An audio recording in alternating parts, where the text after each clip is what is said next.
निकिता, सुशांत, क्या मैं सबमुख कोण? हाँ, अभी शुरू हुआ है। वर्टिकली अपोजिट एंगल, हिंदी वाले भाई लिख लेंगे शीर्ष सबमुख कोण। और शीर्ष सबमुख कोण क्या होता है मेरे प्यारे भी देखिएगा। अब जैसे स्टूडेंट्स दो लाइन है, दो लाइन सुनिएगा, दो लाइन है मेरे दोस्त, इस तरीके से जाहिर सी बात है अगर दो लाइन टेढ़ी है तो एक दूसरे को कहीं ना कहीं काटेंगी। अगर दो लाइन ऐसे आड़ी टेढ़ी है तो एक दूसरे को कहीं ना कहीं काटेंगी। तो आमने सामने के जो एंगल होते हैं, दोनों लाइन एक दूसरे को यहाँ पे काट रही हैं, आमने सामने के जो एंगल होते हैं वो बराबर होते हैं, यानी कि रेड एंगल के बराबर होगा। इन्हीं को हम कहते हैं वर्टिकली अपोजिट एंगल। ये जो ब्लू एंगल है, ब्लू एंगल के बराबर होगा। आमने सामने के कोण बराबर होते हैं। क्यों बराबर होते हैं उसका भी कारण समझाएंगे। जैसे सपोज मैंने मान लिया कि ये वाला एंगल थीटा है बच्चों, थीटा तो ये सीधी रेखा है भाई, ये एबी क्या है, एबी सीधी रेखा है। सीधी रेखा का मतलब क्या होता है 180 डिग्री। अगर ये थीटा है तो ये एंगल कितना आएगा 180 डिग्री माइनस थीटा। 180 में से घटाएंगे थीटा कोई आएगा कि नहीं। अब भाई ये भी सीधी रेखा है, सीडी बोलो, ये भी सीधी रेखा है, आप बोलोगे जी सर सीधी रेखा का मतलब है ये लाइन सीधी, एक सीधी है तो सम 180 होना चाहिए। अगर 180 माइनस थीटा तो ये कितना आ गया, थीटा आ गया, आप बोलोगे जी सर। अब देखो एबी आपकी सीधी रेखा, ये थीटा है तो ये कितना आएगा बच्चों 180 माइनस थीटा आएगा, सम 180 होना चाहिए। तो आप ये नहीं देख पा रहे कि आमने सामने के एंगल क्या है, इक्वल है भाई। इन्हीं को वर्टिकली अपोजिट एंगल कहते हैं। आमने सामने के जो कोण है वो शीर्ष सबमुख कोण होते हैं, बराबर होते हैं। बात समझ में आ गई? सब बताएंगे भाई। सब पूरक और अनुपूरक में कुछ नहीं है नीति से। मैंने आपको कल बता दिया कोटि पूरक कोण मतलब सम 90 डिग्री, समपूरक कोण मतलब सम 180 डिग्री। तो आमने सामने के जो एंगल है प्यारे फ्रेंड्स क्या होते हैं, इक्वल होते हैं। इन्हें वर्टिकली अपोजिट एंगल शीर्ष सबमुख कोण कहते हैं। आगे चलेंगे नेक्स्ट कांसेप्ट की तरफ। थोड़ा दिमाग लगाओ यार, इतनी छोटी छोटी बातों को भी आप समझने में समय लेंगे, इनमें भी डाउट पैदा करेंगे तो कैसे पहाड़ जैसी ज्योमेट्री को आप समाप्त करेंगे हैं यहाँ है। और सुन, ऐसी दो लाइन जो एक दूसरे को कभी नहीं काटती, ऐसी दो लाइन, ये दो लाइन है जो एक दूसरे को कभी नहीं काटती, उनको पैरेलल लाइन समांतर रेखाएं कहते हैं। यानी कि पैरेलल लाइंस के बीच की जो दूरी है वो हमेशा बराबर होती है। जैसे यहाँ पर दो लाइन खींची गई है, पैरेलल है। यहाँ सुनिएगा मेरे दोस्त, ये लाइन है एबी, स्टूडेंट बात समझेगा, ये लाइन है सीडी। पैरेलल लाइन का मतलब मैंने आपको समझा ऐसी दो लाइन जो एक दूसरे को कभी नहीं काटती। एक ऐसी लव स्टोरी है जहां प्रेमी प्रेमिका का मिलन नहीं होता है, ठीक है ना। इनके बीच की दूरी हमेशा बराबर होती है। बीच की दूरी का क्या मतलब है भाई, यहाँ से यहाँ पे लाइन एबी के किसी भी पॉइंट से सीडी पे परपेंडिकुलर डालो, परपेंडिकुलर डालो। ये 90 डिग्री का मेरे दोस्तों, ये भी 90 डिग्री का। तो भैया अगर ये दूरी h है ना, तो आप कहीं भी इन दोनों लाइनों के बीच की दूरी देखो, यहाँ से इस पे सीधा परपेंडिकुलर डालो, ये 90 डिग्री, ये भी 90 डिग्री, ठीक है ना। तो ये भी h ही होगा। आप कहीं भी इन दोनों पैरेलल लाइन के बीच की दूरी निकालो, वो हमेशा इक्वल ही आएगी। हाँ अभी ही शुरू हुआ है दोस्तों, ठीक है। तो पैरेलल लाइन का मतलब ऐसी दो लाइन जो एक दूसरे को कभी नहीं काटती, उनके बीच की दूरी हमेशा बराबर होती है। जैसे यहाँ दो लाइन AB और CD पैरेलल हैं। अगर दो लाइन पैरेलल हैं तो उनको लिखने का तरीका ये है, AB is parallel to CD, AB CD के समांतर है। ये साइन होता है। पैरेलल का मतलब ऐसे दो डंडे खींच दीजिए, AB is parallel to CD, line AB जो है वो CD के समांतर है। अच्छा, अरे अभी शुरू हुआ है, चिंता मत करो प्यारे भाई। तो ये दोनों लाइन पैरेलल हैं। अगर मैं एक ऐसी लाइन खींचूं जो इन दोनों लाइनों को मेरे प्यारे काटती हुई जाए, अगर मैं एक ऐसी लाइन खींचूं प्यारे बच्चों जैसे जो इन दोनों लाइनों को काटती हुई जाए प्यारे बच्चे, उनको हम कहते हैं ट्रांसवर्सल लाइन। तो प्यारे भाई ये जो है स्टूडेंट्स, ये आपकी ट्रांसवर्सल लाइन है, ये त्रियक रेखा है। ये जो है मेरे प्यारे PQ जो है ये ट्रांसवर्सल लाइन है, इसको हम कहते हैं त्रियक रेखा, ट्रांसवर्सल लाइन। ये लाइन AB और CD जो पैरेलल लाइन है, ये उनकी मेरे दोस्त ट्रांसवर्सल लाइन है, त्रियक रेखा। हिंदी वाले भाई लिख लेंगे त्रियक रेखा। आप बोलोगे जी सर बिल्कुल सही। सभी को समझ में आया? पर इससे पहले से भी भाई, इससे पहले तो कुछ बताया नहीं, इससे पहले तो केवल ये बताया वर्टिकली अपोजिट एंगल शीर्ष सबमुख कोण। अगर दो लाइन एक दूसरे को इस तरीके से काटती हैं तो आमने सामने के जो कोण है बराबर होते हैं। अगर ये कोण थीटा है तो ये भी थीटा होगा, आमने सामने के एंगल बराबर होंगे, ये दोनों बराबर होंगे, ठीक है ना। ये बात मैंने आपको बताई, ठीक है जी। आगे चलेंगे दोस्तों। पैरेलल लाइंस ऐसी दो लाइन जो एक दूसरे को कहीं नहीं काटती, उनके बीच की दूरी हमेशा बराबर होती है। पैरेलल लाइंस को लिखने का तरीका ये है, AB is parallel to CD। एक ऐसी लाइन जो इन दोनों पैरेलल लाइन को काटती हुई जाए उनको बोलते हैं ट्रांसवर्सल लाइन, ठीक है ना, त्रियक रेखा। आप बोलोगे जिससे टेढ़ी रेखा होती है। प्यारे भाई ध्यान से सुनिएगा। अब ज्योमेट्री की फर्स्ट थ्योरम मैं यहां से शुरू करने वाला हूं, ज्योमेट्री की फर्स्ट थ्योरम। और ये एक ऐसी थ्योरम है जिसको बिना प्रूफ किए ही सही मान लिया गया है ना, इसको कोई सिद्ध नहीं किया गया, बिना सिद्ध किए इसे सही मान लिया गया। देखो जब ये लाइन यहाँ पे काटती है इसको तो एंगल्स बनते हैं, ये लाइन यहाँ पे काटे ट्रांसवर्सल, यहाँ एंगल्स बनते हैं। जो सेम जगह एंगल लिखे हुए हैं ना बच्चों वो बराबर होते हैं मेरे प्यारे भाई। जैसे मैं इसको नाम दे देता हूँ मेरे प्यारे भाई एंगल 1, मैं इसको नाम दे देता हूँ प्यारे भाई ये एंगल 2 है। स्टूडेंट्स मैं इसको नाम दे देता हूँ कि ये एंगल 3 है, कोण 3 है, ये मैं नाम दे रहा हूँ। मैं इसको नाम देता हूँ कि आपका एंगल 4 है, 4। आप बोलोगे जी सर बिल्कुल सही। प्यारे स्टूडेंट्स मैं नाम देता हूँ कि सपोज आपका एंगल 5 है, 5। हम इसको नाम देते हैं कि आपका एंगल 6 है, 6। हम इसको नाम देते हैं कि आपका एंगल जो है 7 है, 7। हम इसको नाम देते हैं कि ये जो एंगल है आपका 8 है, 8। आप बोलोगे जी सर। तो सेम जगह जो एंगल लिखे हुए हैं मेरे प्यारे भाई वो इक्वल होते हैं, इनको हम बोलते हैं करस्पॉन्डिंग एंगल, संगत कोण, करस्पॉन्डिंग एंगल्स। अभी 9वीं क्लास की हल्की हल्की झलक याद आ रही है? अच्छा आपने तो पास ही नहीं करी वो, सॉरी मैं बार बार क्यों भूल जाता हूं कि तुम सब नकलची हो। हिंदी में लिख लेंगे संगत कोण, ठीक है, संगत कोण। क्या है करस्पॉन्डिंग एंगल्स? मतलब देखिए जो सेम जगह पर एंगल बने हुए हैं वो आपस में इक्वल होते हैं। जैसे यहाँ एंगल 1 है, 1 की जगह बच्चों यहाँ पे क्या बना हुआ है, एंगल 5 बना हुआ है, तो एंगल 1 एंगल 5 के बराबर होगा। इस थ्योरम का कोई प्रूफ नहीं है, इसको सही मान लिया गया भाई कि हाँ ऐसा होता होगा। ओके जैसे हमने दोनों लाइन खींची और हमने मेरे पैर पे ये बनाया, अब हम ये कहते हैं कि सपोज एंगल 60 है तो ये एंगल भी 60 ही होना चाहिए। अगर 60 के अलावा कुछ और हुआ तो दोनों लाइन पैरेलल थोड़ी ना रह पाएंगे, तो टेढ़ी हो जाएंगी। अगर 60 बना है तो ये भी 60 ही होना चाहिए, तभी तो दोनों लाइन समांतर रहेंगी। अगर 60 नहीं हुआ, कुछ और हुआ, सपोज 50 हो, तो टेढ़ी नहीं हो जाएगी लाइन ऊपर से, पैरेलल कहां बचेगी। तो एंगल 1 एंगल 5 के बराबर होता है, ठीक है भाई। आप बोलोगे जी सर। एंगल 4 की जगह क्या लिखा हुआ है, एंगल 8 लिखा हुआ है, एंगल 4 एंगल 8 के बराबर होता है। आप बोलोगे हां जी सर। बताओ दोस्त एंगल 2 की जगह एंगल 6 लिखा हुआ है, एंगल 2 एंगल 6 के बराबर होता है, ठीक है बच्चे। आप बोलोगे हां जी सर। एंगल 3 एंगल 7 के बराबर होता है जी, ठीक। आप बोलोगे जी सर बिल्कुल सही, बात एकदम क्लियर है, मस्त टकाटक है, कोई भी इसमें परेशानी नहीं है। सभी बच्चे समझ पाए? अर्थमेटिक भी बहुत जल्दी शुरू होगी, ठीक। करस्पॉन्डिंग एंगल सभी को समझ में जो सेम जगह लिखा हुआ है। उसके बाद मेरे प्यारे भाई alternate angle, alternate angles, alternate angles Hindi में इसको कहते हैं मेरे प्यारे एकांतर कोण। बहुत इंपॉर्टेंट है प्यारे बच्चों ये एकांतर कोण, हिंदी वाले भाई लिख लेंगे इसको एकांतर कोण। अब अल्टरनेट एंगल्स का बच्चों मतलब क्या है? अल्टरनेट एंगल्स का मतलब कि भाई जैसे ये दोनों लाइन पैरेलल है, ये दोनों लाइन पैरेलल है और ये है इनकी त्रियक रेखा, ट्रांसवर्सल लाइन। तो अल्टरनेट, अल्टरनेट मतलब टेढ़ी नजर से देखना है भाई। ये एंगल अगर थीटा है तो टेढ़ी नजर से त्रियक देखो तो ये वाला एंगल भी थीटा होगा मेरे प्यारे भाई। ये एंगल थीटा है तो इधर भी ये थीटा ही बनेगा। मतलब मेरे प्यारे भाई ये जो एंगल 3 है ये एंगल 5 के बराबर होगा। आप बोलोगे जी सर बिल्कुल सही। ये जो एंगल 3 है ये एंगल 5 के बराबर होगा, ठीक है ना। सिमिलरली ये जो एंगल 4 है बच्चों किसके बराबर होगा, 6 के बराबर होगा। ये जो एंगल 4 है ये एंगल 6 के बराबर होगा। क्यों हुआ, कैसे हुआ, मैं आपको वो भी समझाऊंगा मेरे प्यारे, ध्यान से सुनिएगा। जैसे भाई हमने ये माना कि करस्पॉन्डिंग एंगल्स बराबर होते हैं, तो बच्चों ये बताओ एंगल 3 किसके बराबर आना चाहिए? एंगल 3 बराबर होना चाहिए एंगल 3 के करस्पॉन्डिंग लिखा हुआ एंगल 7, सेम जगह पर जो एंगल लिखे हुए हैं। अब ये बताओ बच्चों, अभी अभी समझा कि वर्टिकली अपोजिट एंगल बराबर होते हैं, ये दोनों लाइन ऐसे काट रही है, यहां पर आमने सामने कोण बराबर होने चाहिए। एंगल 7 के सामने क्या बन रहा है? एंगल 5। एंगल 7 के सामने बच्चों क्या बन रहा है? एंगल 5। आप बोलोगे जी सर एंगल 5 बन रहा है, लेकिन एंगल 7 एंगल 5 के बराबर है, तो देखो इक्वल नहीं आ गया? एंगल 3 किसके बराबर आ गया? एंगल 5 के बराबर आ गया। एंगल 4 किसके बराबर होगा? एंगल 6 के बराबर होगा। बोली बात समझे कि नहीं समझे? आप बोलोगे जी सर हम आपकी बात को उड़ उड़ के समझे हैं। ठीक है, यहां तक किसी भी स्टूडेंट को कोई समस्या? क्या कह रहे हो लव? ये है चुपचाप पढ़ाई करो। हाँ पैरेलल लाइंस होगा स्वाभाविक, तभी तो ये अल्टरनेट एंगल्स होते हैं एकांतर कोण। ये एंगल 3 एंगल 5 के बराबर है, एंगल 4 एंगल 6 के बराबर है। इसके बाद मेरे प्यारे भाई ध्यान से समझिएगा।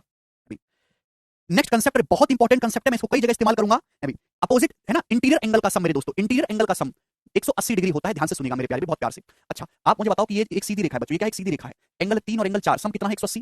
भाई अगर ये स्ट्रेट लाइन है, एक सीधी रेखा है प्यारे बच्चे, ऐसे देखते हैं कि एंगल 1 एक सीधी रेखा है मेरे दोस्तों, PQ क्या सीधी रेखा, ये एंगल 1 है, ये एंगल 4 है। तो मैं आपसे पूछूं एंगल 1 और एंगल 4 का सम कितना है, तो आप कहोगे सर एंगल 1 और एंगल 4 का जो सम है वो 180 डिग्री है। आप यही कहोगे भाई एक सीधी रेखा है तो 1 और 4 का सम कितना है? 180 डिग्री। लेकिन करस्पॉन्डिंग एंगल्स बराबर होते हैं बच्चों। एंगल 1 किसके बराबर है? एंगल 5 के। ये एंगल 1 किसके बराबर है बच्चों? एंगल 5 के। इस एंगल 1 की जगह मैं क्या लिख सकता हूं? एंगल 5, यानी कि एंगल 5 प्लस एंगल 4 कोण 5 जमा कोण 4 कितना आएगा? 180 डिग्री आएगा। मतलब मेरे प्यारे भाई कि ये दोनों पैरेलल लाइंस है, ये उनकी ट्रांसवर्सल लाइन है। तो यानी कि आपको देखने सेम साइड के इंटीरियर एंगल आंतरिक कोण देखने, एंगल 4 और एंगल 5 इन दोनों का जो सम होगा प्यारे भाई वो 180 डिग्री होगा। Angle 4 plus angle 5 will be 180 degree, 180 degree. आप बोलोगे जी सर ये बात हमें अच्छे से समझ में आ गई है। ठीक है भाई, सेम इसी तरीके से मेरे प्यारे भाई मैं ये भी कह सकता हूं कि ये जो है पैरेलल लाइन है, इसकी ट्रांसवर्सल है। एक साइड में एक ही तरफ आपको आंतरिक कोण देखने, अंदर के कोण, ये एंगल 3 है, ये एंगल 6 है, इन दोनों एंगल का जो सम होगा डिट्टो इसी तरीके से आप देख सकते हैं, ये भी 180 डिग्री आएगा। Angle 3 plus angle 6 will be 180 degree. ये एंगल्स के बारे में बात कर रही है। ठीक है जी, आप बोलोगे जी सर बिल्कुल सही बात, अच्छी समझ में आ गई। एग्जांपल के लिए मैं आपसे एक सवाल पूछता हूं भाई कि जैसे ये दोनों लाइन पैरेलल है बच्चों, पैरेलल है, ये उनकी ट्रांसवर्सल लाइन है, त्रियक रेखा। मैं आपसे पूछता हूं कि ये जो एंगल है 70 डिग्री का, 70 डिग्री का, तो आप मुझे बताओ ये एंगल कितना होगा? ये एंगल, मेरा सवाल आपसे इतना सा है। इतने से सवाल भी छोटे पूछने पड़ते हैं बच्चों से। अगर ये 70 है तो इन दोनों का सम 180 होना चाहिए, 110 डिग्री आ जाएगा बच्चों। भैया अगर ये 70 है तो ये भी कितना आएगा? 70 अल्टरनेट एंगल। भाई अगर 110 है तो ये भी कितना आ जाएगा? 110 डिग्री अल्टरनेट एंगल। समझ पाए? भाई अगर 110 है तो ये भी कितना आएगा? 70 सीधी रेखा है, ये 70 ये कितना होगा? 110 डिग्री का होगा। एक एंगल अगर आपको दिया तो सारे एंगल पता लग जाएंगे। ये 70 है तो ये भी 70 आएगा मेरे प्यारे भाई, 110 डिग्री तो ये भी 110 डिग्री आएगा।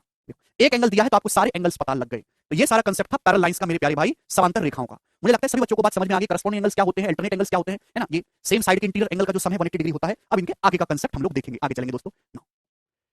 ट्राइंगल बच्चों, ट्राइंगल क्या होता है? What is a triangle? What is triangle? अब सब लोग अपनी कॉपी में हेडिंग डालेंगे बच्चों, ट्राइंगल क्या होता है? ट्राइंगल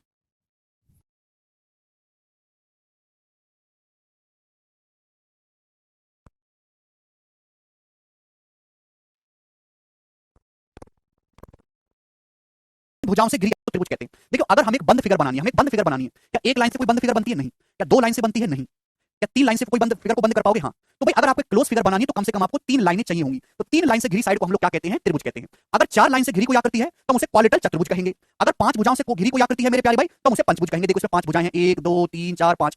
तीन भुजाओं से घिरी आकृति को ट्रायंगल कहेंगे, त्रिभुज। जिसमें चार भुजाएं हो चतुर्भुज कहेंगे, जिसमें पांच भुजाएं हो पेंटागन पंचभुज कहेंगे, जिसमें छह भुजाएं हो उसमें हेक्सागन षटभुज कहेंगे। क्लियर है ये बात समझ में आ गई? तो तीन भुजाओं से घिरी आकृति को ट्रायंगल कहते हैं।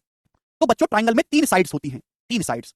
ट्रायंगल के साइड्स मतलब भुजाएं। ट्रायंगल की तीन वर्टिसेस होती हैं, तीन सीड्स होती हैं। सीड्स क्या होता है मेरे प्यारे भाई? ये जो कोने होते हैं ना इनको हम वर्टेक्स सीड्स कहते हैं। वर्टेक्स ए बी और सी, इनको हम बोलते हैं वर्टेक्स सीड्स। आप बोलोगे हाँ जी सर बिल्कुल सही, वर्टेक्स का प्लूरल हो गया वर्टिसेस। तीन सीड्स होते हैं ट्रायंगल में, तीन इंटीरियर एंगल होते हैं, तीन आंतरिक कोण होते हैं मेरे प्यारे भाई। आप बोलोगे जी सर बिल्कुल सही, तीन आंतरिक कोण होंगे। आंतरिक कोण का क्या मतलब है? अंदर की तरफ जो कोण बनते हैं। भाई ये ए है, ये अंदर की तरफ कोण बनना है मेरे प्यारे भाई, एंगल ए। बात समझिएगा, ये एंगल बी अंदर की तरफ बन रहा है, ये एंगल बी। बात समझिए, ये बन रहा है अंदर की तरफ, ये है एंगल सी। तो तीन आंतरिक कोण होते हैं। त्रिभुज के तीनों आंतरिक कोणों का सम 180 डिग्री होता है। ट्रायंगल के तीनों एंगल का सम 180 डिग्री होता है। क्यों मेरे प्यारे भाई? कहां से कैसे मैं आपको समझाऊंगा। भाई ये लाइन बीसी है, अगर मैं पॉइंट ए से बीसी के पैरेलल एक लाइन खींच लूं अपनी मर्जी से, मैंने अपनी मर्जी से बीसी के समांतर एक लाइन खींच ली। ये जब मैं ऐसे खींचता हूं, जब मैं ऐसे कर देता हूं, ये दो खींच देता हूं, इसका मतलब समांतर पैरेलल लाइन। मैंने अपनी मर्जी से बीसी के पैरेलल एक लाइन खींच दी जो ए से गुजरती हो। अभी अभी समझाया, ये दोनों लाइन पैरेलल हैं, ये ट्रांसवर्सल है, त्रियक रेखा है। अगर ये एंगल बी है तो बताओ बच्चों ये कितना होगा? ये भी एंगल बी होगा। आप बोलोगे जी सर एकांतर कोण अभी समझाया है, ये दोनों पैरेलल लाइन है, समांतर रेखा है, मैंने खींची अपनी मर्जी से, मेरी मर्जी चलेगी, तुम्हारी नहीं चलेगी। ये ट्रांसवर्सल लाइन है, त्रियक रेखा है, ये एंगल सी है तो ये भी एंगल सी होगा। आप बोलोगे जी सर बिल्कुल सही। और ये क्या है बच्चों? ये पूरी सीधी रेखा है स्टूडेंट्स, पूरी सीधी रेखा। पूरी सीधी रेखा का मतलब क्या होता है? 180 डिग्री। तो बताओ बच्चों क्या a plus B plus C 180 degree नहीं आ गया? क्या a plus B plus C जोड़ के 180 डिग्री आ रहा है कि नहीं आ रहा है? आप बोलोगे हाँ जी सर आ रहा है। तो यानी कि ये कारण है कि त्रिभुज वर्टिसेस को हिंदी में सीड्स बोलते हैं, मुकेश सीड्स। ठीक है ना? सभी ट्रायंगल विशाल, चाहे वो आना टेढ़ा कैसा भी ट्रायंगल हो, हर ट्रायंगल के तीनों एंगल का सम 180 डिग्री होता है। ठीक है, तो त्रिभुज में तीन भुजाएं होंगी, तीन सीड्स होंगे, तीन उसके आंतरिक कोण होंगे और तीनों आंतरिक कोणों का योग जो है 180 डिग्री होगा। उसके पीछे कारण क्या है वो मैंने आपको समझा दिया। अगर किसी को अभी ना समझ में आए तो बैठ के थोड़ा सा रो लो, क्योंकि अब मेरे पास उसका इलाज नहीं है। मैं आपको गारंटी देता हूं कि 9वीं क्लास में भी आपको मास्टर जी ने ये नहीं बताया होगा। अरे भाई वहां भाई ये कौन जरूर होगा। वर्टेक्स बी पे एक्सटीरियर एंगल है। ये क्या वर्टेक्स बी पे एक्सटीरियर एंगल बाह्य कोण है। आप इसको आगे बढ़ाइएगा मेरे प्यारे भाई, ये वर्टेक्स सी पे एक्सटीरियर एंगल है, एक्सटीरियर एंगल एट वर्टेक्स सी, शीर्ष सी पर बना बाह्य कोण है। आप इसको आगे बढ़ाइएगा मेरे दोस्तों साइड ए बी को, ये है एक्सटीरियर एंगल एट वर्टेक्स ए पर बना एक्सटीरियर एंगल। तो त्रिभुज में 3 आंतरिक कोण होते हैं और 3 बाह्य कोण होते हैं, एक्सटीरियर एंगल होते हैं। एक्सटीरियर एंगल हिंदी वाले भाई लिख लेंगे बाह्य कोण, इंटीरियर मतलब अंदर कोण, एक्सटीरियर मतलब बाहर का। तो त्रिभुज के कैसा भी त्रिभुज हो उसके 3 बाह्य कोण ये दिखाई दे रहे हैं आपको। तीनों बाह्य कोणों का जो सम होता है वो हमेशा 360 डिग्री होता है, 360 डिग्री। क्यों होता है अभी समझाऊंगा। किसी भी त्रिभुज के तीनों बाह्य कोणों का जो योग होता है बच्चों वो 360 डिग्री होता है, 360 डिग्री होता है। ठीक है जी, आपको बात समझ में आ गई? आप बोलोगे जी सर बिल्कुल सही समझ में आ गई है। आगे चलें अब यहां से नेक्स्ट कंसेप्ट की तरफ चलेंगे दोस्तों। सुनिएगा, बहुत बहुत इंपॉर्टेंट कंसेप्ट है, प्यार से समझिएगा। किसी भी ट्रायंगल में, किसी भी त्रिभुज में एक्सटीरियर एंगल की वैल्यू, किसी भी ट्रायंगल में मेरे प्यारे एक्सटीरियर एंगल की जो वैल्यू होती है वो अपोजिट इंटीरियर एंगल के सम के बराबर होती है। ठीक है ना? किसी भी त्रिभुज में in any triangle exterior angles equal to, किसी भी त्रिभुज में बाह्य कोण की जो वैल्यू होती है सम ऑफ 2 अपोजिट इंटीरियर एंगल्स। किसी भी त्रिभुज में बाह्य कोण की जो वैल्यू होती है मेरे प्यारे भाई वो दोनों आंतरिक कोणों के योग के बराबर होती है। ठीक है? नहीं समझा मेरी बात, मैं समझाता हूं, जैसे प्यार से समझिएगा प्यारे स्टूडेंट। ये आपके सामने ट्रायंगल एबीसी है, ये सब इसके आंतरिक कोण है मेरे प्यारे भाई। ये एंगल ए हो गया अंदर की तरफ, वर्टेक्स ए पे ए बनेगा, वर्टेक्स बी पे बी बनेगा, या वर्टेक्स सी पे सी बनेगा। ठीक है ना? तो ये जब मैंने साइड बीसी को आगे बढ़ाया तो ये क्या है बच्चों, ये एक्सटीरियर एंगल एट वर्टेक्स सी, सी पर बना बाह्य कोण। तो इसकी वैल्यू क्या होगी मेरे प्यारे भाई? तो आप कहोगे सर, मैं आपसे पूछना चाहूंगा बच्चों ये कितना होगा? तो आप कहोगे सर पूरा तो 180 होना चाहिए। अगर ये एंगल सी है तो कितना बचेगा? 180 डिग्री माइनस एंगल सी बचेगा। आप बोलोगे हाँ जी सर यही होगा। और आप जानते हैं कि किसी भी त्रिभुज में तीनों एंगल का जो सम होता है, तीनों आंतरिक कोणों का जो सम होता है वो 180 डिग्री होता है। ठीक है ना? तो प्यारे भाई अगर मैं एंगल सी को उधर ले जाऊंगा इधर, तो 180 माइनस सी किसके बराबर आएगा? 180 माइनस सी किसके बराबर आएगा? Angle A plus angle B के बराबर आएगा कि नहीं आएगा? यही मैं समझना चाहता हूं कि वर्टेक्स सी पर जो बाह्य कोण बन रहा है, वर्टेक्स सी पर जो बाह्य कोण बन रहा है, इसकी वैल्यू बाकी जो दो आंतरिक कोण बने, बाकी जो दो आंतरिक कोण बचे उनके सम के बराबर होती है। ठीक? आप बोलोगे जी सर बिल्कुल सही बात समझ में आ गई। वर्टेक्स सी पर, शीर्ष सी पर जो बाह्य कोण बना है इसकी जो वैल्यू है मेरे प्यारे बच्चे वो बाकी जो दो एंगल बचे उनके सम के बराबर होती है। दिखाई दे रहा है? यस और नो भाइयों जवाब दो। एंगल सी को उधर ले आएंगे तो 180 माइनस सी कितना आ जाएगा? Angle A plus angle B आ जाएगा कि नहीं? तो त्रिभुज के बाह्य कोण की जो वैल्यू है, तो ये एंगल कैसे डाला आपने दोबारा बताना भाई, कौन सा एंगल गौरव, क्या पूछना चाहते हो तुम? हद है। तो बाह्य कोण की जो वैल्यू है वर्टेक्स सी पर जो बाह्य कोण है बाकी जो दो आंतरिक कोण बचे उनके सम के बराबर होती है। यही कंसेप्ट था मेरे प्यारे, मैंने आपको लिखवाया। ठीक? जैसे मैं आपसे सवाल पूछ लेता हूं अभी, जैसे हमारे पास सवाल ये है आपके सामने कि भाई ये जो एंगल है ये 41 डिग्री का है और ये जो एंगल है मेरे दोस्तों ये आपका 67 डिग्री का है। तो मेरा सवाल है कि बताओ ये वाला एंगल कितने डिग्री का होगा? बच्चों जवाब दो, ये वाला एंगल कितने डिग्री का होगा? स्टूडेंट्स करो, इतना बेसिक सवाल मैंने आपसे पूछा। तो ये भाई ट्रायंगल है त्रिभुज, ये वर्टेक्स पे बाह्य कोण बना, इसकी जो वैल्यू होगी बाकी जो दो आंतरिक कोण है इनके सम के बराबर होगी। इनका सम क्या है? 41 और 61, 7 और 8 6 4 10, 108 डिग्री। तो ये वाला जो एंगल है बच्चों 108 डिग्री का हो जाएगा, 108 डिग्री। ठीक है? हिंदी में तो बता रहा हूं और कौन सा फारसी बता रहा हूं मैं आपको अभी। तो ये वाला जो एंगल है सपोज मेरे दोस्तों ये है आपका 59 डिग्री, 59 डिग्री। तो हमने इसको आगे बढ़ाया, ये जो एंगल है प्यारे भाई 125 डिग्री का है, 125 डिग्री का। तो मैं आपसे जानना चाहता हूं कि ये एंगल कितने डिग्री का होगा? करो ये वाला एंगल, ये एंगल कितने डिग्री का होगा? This angle. आप जानते हैं कि त्रिभुज का जो बाह्य कोण होता है वो अपोजिट इंटीरियर एंगल के सम के बराबर होता है। अगर 125 है तो इन दोनों का सम 125 होना चाहिए, 59 है। तो 125 में से 59 डिग्री घटा देंगे, ये आ जाएगा। 125 में से 59 घटाएंगे, 15 में से 9 गया 6, 11 में से 5 गया 6, 66 डिग्री मेरे प्यारे भाई। ये जो एंगल होगा बच्चा पार्टी 66 डिग्री का होगा। सभी बच्चों को समझ में आ गया? जिसको ना समझ में आए वो पाकिस्तान चला जाए। ठीक है भाई, खुला ऑफर है, हमारी गवर्नमेंट भी सपोर्ट करेगी इस बात का। यहां तक की कहानी सभी को समझ में आ गई? आप बोलोगे जी सर इतनी सारी भैया जब तुम्हारे को, तो ये है मेरे प्यारे भाई आपका क्या है? ये एक्सटीरियर एंगल। अगर मैं मेरे दोस्तों यहाँ आगे बढ़ा दूं, इस साइड को आगे बढ़ा दिया, जरूरी नहीं कि आप इसी को आगे बढ़ाओ, इसी को भी आगे बढ़ा सकते हैं, ये भी एक्सटीरियर है मेरे प्यारे भाई। ठीक है ना? वो आपके ऊपर डिपेंड करता है। चलो मैं इसी को आगे बढ़ा देता हूं। ठीक, मैंने इसको आगे बढ़ा दिया प्यारे भाई। तो बच्चे बताओ ये है एक्सटीरियर एंगल एट वर्टेक्स ए, ये क्या है? एक्सटीरियर एंगल एट वर्टेक्स ए, इसकी वैल्यू क्या होगी? ये एक्सटीरियर एंगल एट वर्टेक्स ए, इसकी वैल्यू होगी बच्चा पार्टी, इसकी वैल्यू क्या होगी? ये है, बाकी दो एंगल बचे बी और सी, तो इनका सम होगा एंगल बी प्लस सी। ठीक है जी? आप बोलोगे जी सर बिल्कुल सही, कोई दिक्कत नहीं है। मैं साइड ए बी को आगे बढ़ा देता हूं मेरे दोस्तों, मैंने आगे बढ़ा दिया। क्या है? ये बाह्य कोण एट वर्टेक्स बी, बाह्य कोण एट वर्टेक्स बी है मेरे दोस्तों, इसकी वैल्यू क्या होगी? भाई वर्टेक्स बी पे बाह्य कोण है, बाकी दोनों एंगल बचे ए और सी, तो angle A plus angle C. ठीक है भाई? ये बात समझ में आ गई? आप बोलोगे हाँ जी सर समझ में आ गई। अगर मैं इस त्रिभुज के तीनों बाह्य कोणों का सम निकालूं, अगर मैं इस त्रिभुज के तीनों बाह्य कोणों का सम निकालूं, अगर मैं इस ट्रायंगल के तीनों बाह्य कोणों का सम निकालूं, तो आप मुझे बताओ कि तीनों बाह्य कोणों का सम कितना बनेगा? तो आपका जवाब होगा sir A plus B, B plus C, C plus A. जब मैं तीनों को जोड़ूंगा A plus B, B plus C, C plus A, तो क्या ट्वाइस नहीं हो जाएगा? तो हो जाएगा twice of angle A plus angle B plus angle C. इस टाइम ट्वाइस हो जाएगा कि नहीं? अभी ए 2 बार है, बी 2 बार है, तीनों को जोड़ूंगा इन तीनों को। और आप जानते हैं बच्चा पार्टी कि ए प्लस बी प्लस सी क्या है? 180 डिग्री है, तो 180 डिग्री का दुगुना 360 डिग्री। तो त्रिभुज के तीनों एंगल का जो सम होता है वो 360 डिग्री, त्रिभुज के तीनों बाह्य कोणों का योग, तीनों एक्सटीरियर एंगल का योग जो होगा वो 360 डिग्री होता है फिक्स। क्लियर? आपको कारण समझ में आया ना? इससे आगे की बात मैं आपको समझाता हूं बच्चों। ये केवल त्रिभुज के लिए नहीं है, चाहे मैं आपके सामने चतुर्भुज क्यों ना बना दूं, क्वाड्रिलेटरल क्यों ना बना दूं, चतुर्भुज, मैं आपके सामने चतुर्भुज क्यों ना बना दूं। चतुर्भुज, ये चतुर्भुज है, इसमें 4 भुजाएं हैं, तो चतुर्भुज के भी 4 बाह्य कोण हैं। एक ये हो गया मेरे प्यारे बाह्य कोण, एक ये हो गया, एक बाह्य कोण ये हो गया, एक बाह्य कोण आपका मेरे दोस्तों ये हो गया, 4 बाह्य कोण हैं। तो चतुर्भुज के भी चारों बाह्य कोणों का सम 360 डिग्री आएगा, चाहे ट्रायंगल हो, चाहे क्वाड्रिलेटरल हो, चाहे पेंटागन हो, दुनिया की कैसी भी पॉलीगन हो, चाहे 3 भुजाओं वाली, चाहे 4 भुजाओं वाली, चाहे 5 भुजाओं वाली, चाहे 100 भुजाओं वाली, हर फिगर के बाह्य कोणों का योग हमेशा 360 डिग्री फिक्स होता है, हमेशा 360 डिग्री फिक्स होता है। ठीक है? आंतरिक कोणों का सम अलग अलग होगा, लेकिन बाह्य कोणों का सम हमेशा 360 डिग्री फिक्स होता है। ठीक, कैसे का एक्सप्लेनेशन बाद में दूंगा। देखिए हर चीज के पीछे कैसे कैसे मत चिल्लाया करो। एक उम्र थी जब आपको कैसे कैसे सुनना था, तुम क्यों नहीं समझते हो? कंपटीशन की तैयारी में और बोर्ड एग्जाम्स की तैयारी में बहुत फर्क है भाई। मैं कोई नई चीज तो नहीं पढ़ा रहा, मैं तो आपको 9वीं क्लास के टीचर पढ़ा रहा हूं। मैं कोई हाईफाई मास्टर तो नहीं 9वीं क्लास 10वीं क्लास की तैयारी करवाता हूं केवल। जब 9वीं क्लास में आपको चीज बताई जा रही थी, तब तो आपने किसी ने नहीं पूछा क्यों आया कैसे आया है, तब तो सबने जो बोला वो लिख लिया, बस पास हो गए, नंबर आ गए, स्टेशन घुस जाओ। आज कंपटीशन है, आज केवल फाइनल आंसर लाने से मतलब है। आज क्यों नहीं पूछना, आज पूछना कैसे कैसे जल्दी करें बस। और आज सबको क्यों जानना है, प्रूफ के चक्कर में नहीं पढ़ना है, फाइनल रिजल्ट के चक्कर में पढ़ना है। कंपटीशन पढ़ने में और बोर्ड पढ़ने में बहुत ज्यादा फर्क है। एक उम्र थी, आप वो बीत गई, आपकी बुड्ढे हो चुके हो आप, जिसमें आप क्यों पूछ रहे थे। आज कभी आपको एक थ्योरम है, एक थ्योरम का एप्लीकेशन रट्टा मारा, उस पर सवाल करा, बात खत्म, that's it. It doesn't matter कहां से आया। अगर आप इन सबके क्यों के चक्कर में पड़ गए तो 1 साल लगेगा, 1 साल। आप ये पूरी ज्योमेट्री कितने महीने में पढ़ते थे, 1 साल में पढ़ते थे। आज ये पूरी ज्योमेट्री 40 क्लास में पढ़नी है, हमारे पास 1 साल का समय नहीं है, जल्दी जल्दी करना है। पढ़ने का तरीका चेंज करो, फटाफट फटाफट उड़ाओ। ये बात समझ में आ गई सभी लोगों को? हाँ जी, समय कम है, सिलेबस बहुत बड़ा है। Next, types of triangles. ठीक है दोस्त, टाइप्स ऑफ ट्रायंगल्स, ध्यान से सुनिएगा मेरे प्यारे भाई। टाइप्स ऑफ ट्रायंगल्स, त्रिभुजों के प्रकार, टाइप्स ऑफ ट्रायंगल्स। देखिए मेरे प्यारे भाई, ट्रायंगल्स को, अच्छा इससे पहले मैं आपको एक बात समझा देना चाहता हूं, ध्यान से समझिएगा, एक बात समझा देना चाहता हूं। जैसे भाई मैंने आपके सामने दोस्तों ट्रायंगल बनाया, triangle A B C triangle बनाया। 4 चीजें आपको समझनी है मेरे प्यारे भाई, 4 चीजें। सबसे पहला है angle bisector. Angle bisector Hindi में हम कहते हैं इसको कोण समद्वि भाजक, एंगल बाइसेक्टर, कोण समद्वि भाजक। ठीक है ना? तो मेरे प्यारे त्रिभुज के 3 कोण होते हैं, 3 कोणों के बाइसेक्टर खींचेंगे तो 3 एंगल बाइसेक्टर होते हैं। एंगल बाइसेक्टर होता है बच्चों एक ऐसी लाइन खींचना जो त्रिभुज के आंतरिक कोण के 2 बराबर टुकड़े कर दे। ऐसी लाइन खींचो जो त्रिभुज के, मैंने एंगल ए का बाइसेक्टर खींचा है, एक ऐसी लाइन जो एंगल ए के 2 बराबर टुकड़े कर दे, आधा आधा कर दे, थीटा थीटा, उसे हम बोलते हैं एंगल बाइसेक्टर। त्रिभुज के 3 कोण होते हैं तो त्रिभुज के 3 एंगल बाइसेक्टर होते हैं, 3 कोण समद्वि भाजक होते हैं। बात समझ में आई? ये होता है एंगल बाइसेक्टर। अपनी मर्जी से मन में मत बिठा लीजिएगा कि बीडीडीसी बराबर होंगे, नहीं, बीडीडीसी बराबर नहीं होते हैं, अलग अलग होते हैं। ठीक है? तो एंगल बाइसेक्टर का मतलब त्रिभुज के अंदर एक ऐसी लाइन खींचना जो त्रिभुज के कोण के 2 बराबर हिस्से कर दे, आधा आधा कर दे, उसे हम एंगल बाइसेक्टर बोलते हैं। ठीक है ना? दूसरा, फिर से मैं आपके सामने ट्रायंगल बनाता हूं, ध्यान से समझिएगा। मैंने आपके सामने ट्रायंगल बनाया ए बी सी। तो पॉइंट नंबर 2 मेरे दोस्तों है मीडियन। मीडियन हिंदी में हम इसे कहते हैं माध्यिका। माध्यिका क्या होता है बच्चों? माध्यिका क्या होता है? तो माध्यिका का मतलब एक ऐसी लाइन, ये भी ट्रायंगल का वर्टेक्स है, त्रिभुज का वर्टेक्स है, इस वर्टेक्स के अपोजिट साइड क्या है? बीसी। ये बीसी का मध्य बिंदु है मेरे दोस्तों डी, ये बीसी का मिड पॉइंट है डी। मिड पॉइंट मतलब बीडी जो है डीसी के बराबर है। अगर आप मेरे दोस्तों किसी भुजा के किसी साइड के मध्य बिंदु को, किसी भुजा के मध्य बिंदु को अपोजिट शीर्ष से मिलाएंगे तो ये वाली जो लाइन कहलाएगी ईडी, ये जो लाइन बनेगी ईडी, इसी को हम कहते हैं माध्यिका। त्रिभुज के किसी भी वर्टेक्स से अपोजिट साइड के मिड पॉइंट को मिलाने वाली लाइन माध्यिका कहलाती है। एंगल बाइसेक्टर अलग चीज है, माध्यिका अलग चीज है, प्लीज हाथ जोड़ के विनती है, एक मत समझना। ट्रायंगल में किसी भी वर्टेक्स से अपोजिट साइड के मिड पॉइंट को मिलाने वाली जो लाइन है हम उसको माध्यिका, मीडियन कहते हैं। ठीक है? क्लियर है? Angle bisector is different, median is different. नहीं अभिषेक, तो त्रिभुज के 3 ही एंगल बाइसेक्टर होते हैं, त्रिभुज की 3 ही मीडियन होती हैं। तो मीडियन का क्या मतलब है?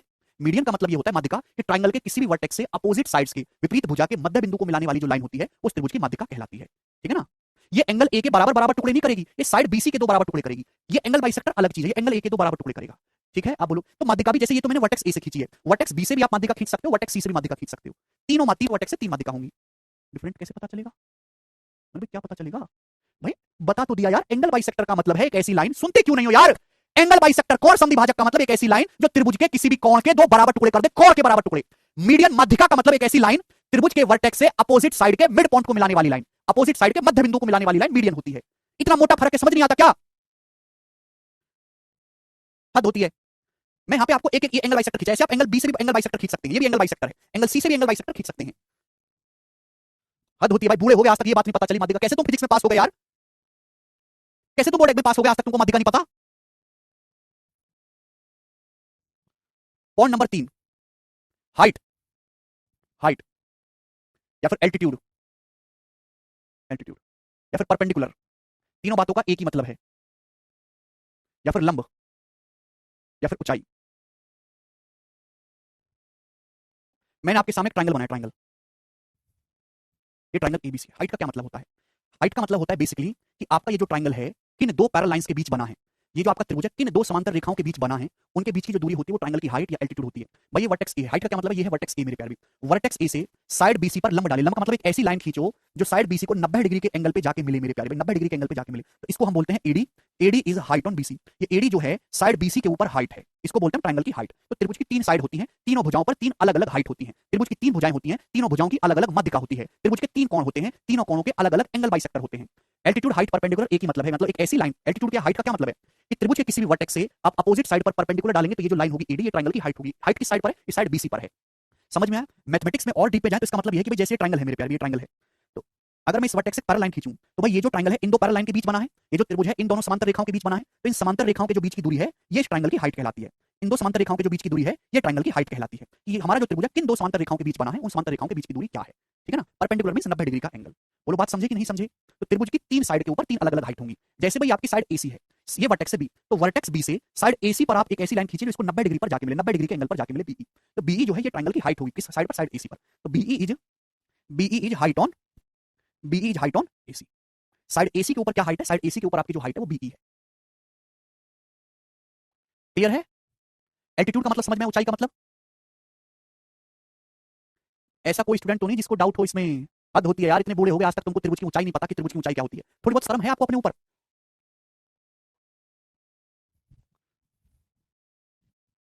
थोड़ी बहुत भी शर्म है आपको? आती है थोड़ी बहुत शर्म? हाइट का क्या मतलब है, समझ में आया? हाइट का मतलब है कि सामने वाले वर्टेक्स से अपोजिट साइड पर परपेंडिकुलर डालना है। एक ऐसी लाइन खींचनी है जो शीर्ष से अपोजिट साइड को 90 डिग्री के एंगल पर जाके मिले, जैसे कि एडी है, एडी बीसी के ऊपर हाइट है, दे तो दिया एग्जांपल। अब ये साइड एसी है, एसी के सामने कौन सा वर्टेक्स है? बी। वर्टेक्स बी से साइड एसी पर एक ऐसी लाइन खींचो जो 90 डिग्री के एंगल पे जाके मिले। तो ये जो लाइन बीई है ये एसी के ऊपर परपेंडिकुलर है, ठीक है? तो हाइट, एल्टीट्यूड, परपेंडिकुलर एक ही बात है, ठीक है दोस्त? आप बोलोगे जी सर। एक और चीज मैं आपको समझाना चाहता हूं, perpendicular bisector. Point number 4, perpendicular bisector. Perpendicular bisector, perpendicular bisector Hindi में हम लोग इसको कहते हैं लंब समद्विभाजक। लंब समद्विभाजक। अब देखिए नाम से क्लियर है, सब कुछ नाम। बाइसेक्टर, इंग्लिश में बाइसेक्ट का मतलब होता है बाई का मतलब दो, सेक्ट का मतलब आधा करना। हिंदी में देखिए लंब का मतलब है परपेंडिकुलर 90 डिग्री, समद्विभाजक का मतलब है समान, द्वि का मतलब है दो, भाजक मतलब टुकड़े करना। यानी कि मेरे दोस्त ध्यान से सुनिएगा, जैसे मैं आपके सामने ट्रायंगल बनाऊं, परपेंडिकुलर बाइसेक्टर का क्या मतलब है? परपेंडिकुलर बाइसेक्टर का मतलब है मेरे प्यारे भाई कि जैसे मेरे दोस्तों ये लाइन है, ये ट्रायंगल है एबीसी, तो एक ऐसी लाइन आपको खींचनी है प्यारे बच्चे, एक ऐसी लाइन खींचनी है जो परपेंडिकुलर भी हो और बाइसेक्ट भी करे। जैसे ये साइड बीसी है, साइड बीसी का ये मैंने मध्य बिंदु मान लिया डी, साइड बीसी का मिड पॉइंट है दोस्तों डी, साइड बीसी का मध्य बिंदु है। तो साइड बीसी के ऊपर एक ऐसी लाइन खींचनी है जो समद्विभाजक, दो समान टुकड़े भी करे और परपेंडिकुलर भी हो, 90 डिग्री के एंगल पे भी हो। यानी कि मेरे दोस्तों ये लाइन ऐसी है जो साइड बीसी के ऊपर लंब भी है और साइड बीसी के दो बराबर टुकड़े भी कर रही है, बीडी और डीसी बराबर है। तो इसी लाइन को हम बोलते हैं परपेंडिकुलर बाइसेक्टर ऑफ बीसी, ठीक है? आप बोलोगे जी सर लंब समद्विभाजक, तो त्रिभुज की तीन भुजाएं होती हैं, तीनों भुजाओं के तीन अलग अलग लंब समद्विभाजक होंगे, परपेंडिकुलर बाइसेक्टर ऑफ बीसी, ठीक है? आप बोलोगे जी सर ये मन में मत बिठा लेना कि इसको यहाँ पे आगे बढ़ाओगे तो ए से मिल जाएगा ना, इसको आगे बढ़ाओगे तो कहीं ये सीधा चला जाएगा दोस्त, इस प्रकार से, ठीक है ना? ये भी बताना पड़ता है, वरना अपनी मर्जी से कुछ भी ख्याली पुलाव मत पकाना, जो मैं कह रहा हूँ वही सत्य है बस।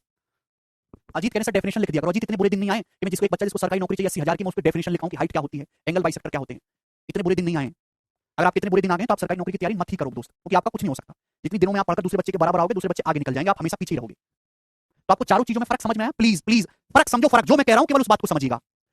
एंगल बाइसेक्टर का मतलब कोण समद्विभाजक, एक ऐसी लाइन जो त्रिभुज के किसी भी कोण के दो बराबर टुकड़े कर दे उसे कोण समद्विभाजक कहते हैं, बात खत्म। इसके अलावा आपको ना कुछ सोचना है ना कुछ कहना है। मध्यिका, ट्रायंगल में किसी भी वर्टेक्स से अपोजिट साइड के मिड पॉइंट को मिलाने वाली लाइन को हम कहते हैं मीडियन मध्यिका। एल्टीट्यूड, हाइट, परपेंडिकुलर, अपोजिट त्रिभुज में किसी भी वर्टेक्स से अपोजिट साइड पे परपेंडिकुलर आप डालेंगे तो वो होती है ट्रायंगल की हाइट, ठीक है ना? चित्र बना लो जल्दी जल्दी, चित्र से आपको समझना है, ठीक है? चित्र से ज्यादा समझिए। अब छोटे बच्चे थोड़ा ना कि परिभाषा लिखो, परिभाषा थोड़ा ना पेपर में आनी है, ठीक है जी? चित्र से, डायग्राम से आप समझिएगा। ये ट्रायंगल एबीसी है। परपेंडिकुलर बाइसेक्टर का मतलब एक ऐसी लाइन जो त्रिभुज की भुजा पे लंब भी हो, 90 डिग्री का कोण भी बनाए और इसके दो बराबर टुकड़े भी करे, जैसे यहाँ चित्र में आपको दिखाई दे रहा है। देखो बराबर बराबर भी है, देखो बीडी यहाँ डीसी के बराबर भी है, लिख देता हूं मैं, ठीक है? ये लाइन परपेंडिकुलर भी है, तो इसी को हम बोलते हैं परपेंडिकुलर बाइसेक्टर ऑफ बीसी, ठीक है जी? बात समझ में आगे दोस्तों? चलिए आगे चलते हैं नेक्स्ट। अब सब लोग अपनी कॉपी में लिख लेंगे सीवीएन। सीवीएन, देखो सीवीएन को बच्चों हिंदी में सीवीएन ही कहते हैं, सीवीएन को बच्चों हिंदी में सीवीएन ही कहते हैं। अब सीवीएन का क्या मतलब है मेरे प्यारे भाई? आप बोलोगे जी, अभी समझाते हैं। किसी बच्चे को पता है स्टूडेंट सीवीएन क्या होता है? सीवीएन, सीवीएन क्या होता है? सीवीएन, व्हाट इज सीवीएन? सीवीएन का मतलब होता है ट्रायंगल में एनी वर्टेक्स से त्रिभुज के किसी भी शीर्ष से अपोजिट साइड के किसी भी पॉइंट को मिला दो, वो सब सीवीएन कहलाती है। त्रिभुज में, ट्रायंगल में किसी भी वर्टेक्स से, किसी भी शीर्ष से उसके अपोजिट साइड के किसी भी पॉइंट को मिला दो, वो सब सीवीएन कहलाती है। ये क्या है? ट्रायंगल की एक सीवीएन है। ये क्या है? ये भी सीवीएन है। वर्टेक्स से अपोजिट साइड के विपरीत भुजा के किसी भी बिंदु को मिला दो मुंह उठा के, वो सब सीवीएन कहलाती है। सब आपकी सीवीएन है बच्चों। क्लियर है? आप बोलोगे जी सर बिल्कुल सही, मैं आपकी बात को एकदम अच्छी तरीके से समझ गया। All these are called cevian. Vertex से अपोजिट साइड के किसी भी पॉइंट को मिला देंगे तो ये सभी लाइन सीवीएन कहलाती हैं। आप बोलोगे जी सर बिल्कुल सही, बात समझ में आ गई। मतलब एंगल बाइसेक्टर भी अपोजिट वर्टेक्स से मिलाया गया है साइड को मेरे दोस्तों। एंगल बाइसेक्टर भी एक टाइप की सीवीएन है। मध्यिका भी, मीडियन भी एक टाइप की सीवीएन है। एल्टीट्यूड, ट्रायंगल की हाइट भी एक टाइप की सीवीएन है। ये सीवीएन नहीं होता बच्चों, दिस इज नॉट सीवीएन, क्योंकि यहाँ पे वर्टेक्स से नहीं मिलाया गया है अपोजिट साइड को, ये वर्टेक्स से नहीं मिलाया गया, ये वाला सीवीएन नहीं है। तो इसका मतलब एंगल बाइसेक्टर भी एक टाइप की सीवीएन होता है, मीडियन भी सीवीएन होता है और आपका एल्टीट्यूड हाइट भी एक टाइप की सीवीएन होता है। सीवीएन की परिभाषा क्या है? हिंदी में इसको सीवीएन ही कहते हैं। सीवीएन का हिंदी सीवीएन बस। अपोजिट ट्रायंगल में किसी भी वर्टेक्स से अपोजिट भुजा के किसी भी बिंदु को मिलाने वाली लाइन जो है सभी सीवीएन कहलाती है, ठीक है जी? एंगल बाइसेक्टर भी एक टाइप का सीवीएन है, मीडियन भी एक टाइप का सीवीएन है, एल्टीट्यूड हाइट भी एक टाइप का सीवीएन ही है, ठीक है ना? ये सब सीवीएन है। ए बी सीवीएन, भैया ए बी तो त्रिभुज की भुजा है ना, ये कहां से सीवीएन होगा? ए बी बी सी सी ए तो ट्रायंगल की साइड है, भुजाएं हैं। सीवेन का मतलब है ट्राइंगल त्रिभुज के किसी भी शीर्ष से अपोजिट साइड के किसी भी पॉइंट को मिलाने वाली लाइन सीवेन कहलाती है। जैसे मैंने यहाँ वर्टेक्स ए से खींचा, वर्टेक्स बी से भी खींच सकते थे, सी से भी खींच सकते थे, ठीक है ना। चलो अब आगे चलते हैं प्यारे स्टूडेंट, सभी लोग आगे चलेंगे नेक्स्ट कांसेप्ट की तरफ। सब लोग अपनी कॉपी में हेडिंग डाल लेंगे दोस्तों, टाइप्स ऑफ ट्राइंगल त्रिभुजों के प्रकार। टाइप्स ऑफ ट्राइंगल त्रिभुजों के प्रकार, ठीक है बच्चों। आप बोलोगे हाँ जी सर बिल्कुल सही। देखो प्यारे बच्चों, ट्राइंगल को दो टाइप से बांटा गया है, एक तो भुजाओं के आधार पर बाई साइड्स, और एक बांटा गया है एंगल्स के आधार पर, कोणों के आधार पर। सबसे पहले हम देखते हैं भुजाओं के आधार पर ट्राइंगल को कितने तरीकों से बांटा गया है। सबसे पहला ट्राइंगल होता है बच्चों इक्विलेटरल ट्राइंगल, समबाहु त्रिभुज। सबसे पहला ट्राइंगल कौन सा है? इक्विलेटरल ट्राइंगल, समबाहु त्रिभुज। सभी जैसे नाम से क्लियर है, इक्वी का मतलब, इक्वू का मतलब बराबर, ठीक है ना। ट्राइंगल मतलब सारी भुजाएं बराबर, समबाहु मतलब समान, बाहु का मतलब भुजाएं, यानी कि ऐसा त्रिभुज जिसकी तीनों भुजाएं बराबर होती हैं बच्चों, हम उसे इक्विलेटरल ट्राइंगल कहते हैं। एक ऐसा ट्राइंगल जिसकी तीनों ही साइड्स बराबर होती हैं, उसे हम इक्विलेटरल ट्राइंगल कहते हैं। ठीक भाई, अगर इसकी तीनों भुजाएं बराबर हैं तो जाहिर सी बात है तीनों कोण भी बराबर होने चाहिए, तभी तो तीनों भुजाएं बराबर रह सकती हैं। तीनों कोण भी बराबर होने चाहिए, तीनों कोण ही आड़े टेढ़े हो गए तो भुजाएं कैसे बराबर रह पाएंगी? तो अगर इसकी तीनों भुजाएं बराबर हैं, तीनों एंगल भी बराबर हैं, तो तीनों एंगल कितने होंगे? टोटल सम तो 180 होता है, तो तीनों एंगल 60-60 डिग्री के होंगे बच्चों, 60-60-60 डिग्री के होंगे, ठीक है ना। तो इक्विलेटरल ट्राइंगल के तीनों एंगल 60-60-60 डिग्री के होते हैं, नहीं होता? हाँ राशिक, ठीक है भाई, कोई प्रॉब्लम? तो त्रिभुज इक्विलेटरल ट्राइंगल के तीनों एंगल 60-60-60 डिग्री के होते हैं। अच्छा, इक्विलेटरल ट्राइंगल में खास बात है बच्चों, क्या खास बात है इक्विलेटरल ट्राइंगल में? जैसे मैंने आपके सामने इक्विलेटरल ट्राइंगल समबाहु त्रिभुज बनाया, समबाहु, समबाहु त्रिभुज का मतलब सारी भुजाएं समान। आप देख पा रहे हैं कि ये कहीं से भी आड़ा टेढ़ा नहीं है। जैसे ये ट्राइंगल बनाऊं, ये ट्राइंगल कैसा है बच्चों? आड़ा टेढ़ा, इधर उधर को भाग रहा है। ये ट्राइंगल आड़ा टेढ़ा नहीं है, सिमेट्रिक ट्राइंगल है, हर जगह से एकसार है बच्चों, ठीक है ना। तो प्यारे भाई, अगर मैं यहां से परपेंडिकुलर डालूंगा स्टूडेंट्स, परपेंडिकुलर डालूंगा, जाहिर सी बात है 90 डिग्री पे, तो मेरे प्यारे दोस्तों ये भी 60 डिग्री का एंगल है, ये भी 60 डिग्री का एंगल है। अभी दोस्तों ये तो आपका पूरा 60 है, ये 90 60, तो कितना बचेगा? 30 डिग्री बचेगा। अभी ये भी 30 डिग्री बचेगा। आप बोलोगे जी सर बिल्कुल सही। तो स्टूडेंट ध्यान से देखिएगा, इक्विलेटरल ट्राइंगल की खास बात यह है कि मैंने डाला था एल्टीट्यूड 90 डिग्री, मैंने परपेंडिकुलर खींचा था। इक्विलेटरल ट्राइंगल एबीसी समबाहु त्रिभुज है, मैंने खींचा था एल्टीट्यूड, लेकिन ये एडी आपका 30-30 डिग्री, ये एंगल बाइसेक्टर भी बन गया बच्चों, कोण समद्विभाजक भी बन गया। आप देख पा रहे हैं कि जैसा पिक्चर इधर है बिल्कुल वैसा ही इधर है, कोई भेदभाव नहीं है। यानी कि मेरे दोस्तों जो लंबाई बीडी की है वही लंबाई डीसी की है। तो ये लाइन आपकी एडी माध्यिका भी होगी। माध्यिका का मतलब भुजा के मध्य बिंदु से अपोजिट वर्टेक्स को मिलाना। ये जो लाइन एडी है साइड बीसी पे परपेंडिकुलर भी है, साइड बीसी के दो बराबर टुकड़े भी कर रहा है, ये परपेंडिकुलर बाइसेक्टर भी है। यानी कि इक्विलेटरल ट्राइंगल में एक स्पेशल केस है, बताएंगे राशिक, चिंता मत करो। इक्विलेटरल ट्राइंगल स्पेशल क्यों है? क्योंकि इसकी माध्यिका, इसका एंगल बाइसेक्टर, इसकी हाइट, इसका परपेंडिकुलर बाइसेक्टर, चारों एक ही लाइन होती है, इसमें अलग अलग नहीं होती। बात समझ में आई? इक्विलेटरल ट्राइंगल सर 30 कैसे आया? बेटा अगर ये 90 है, ये 60 है, तो 30 बचेगा ना। त्रिभुज के तीनों कोणों का योग 180 होना चाहिए।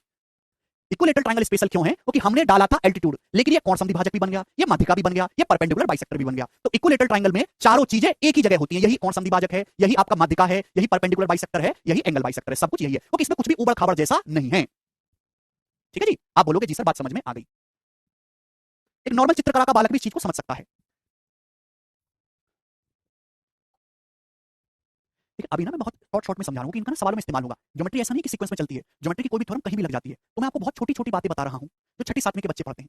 हम इक्विलेटरल ट्रायंगल को और अलग से भी पढ़ेंगे, इस पे अलग से 5-6 क्लास होंगी, वहां पूरा इसको खोल के इसका चीरहरण करके बताऊंगा। लेकिन अभी मैं आपको केवल वो बातें बता रहा हूं जो आपको एटलीस्ट कम से कम जाननी चाहिए, जो चित्रकला वाले बच्चे भी जानते हैं। ठीक है ना? तो ज्यादा परेशान मत हो प्लीज, जितना मैं बता रहा हूं अभी फिलहाल के लिए उतना ही समझिएगा।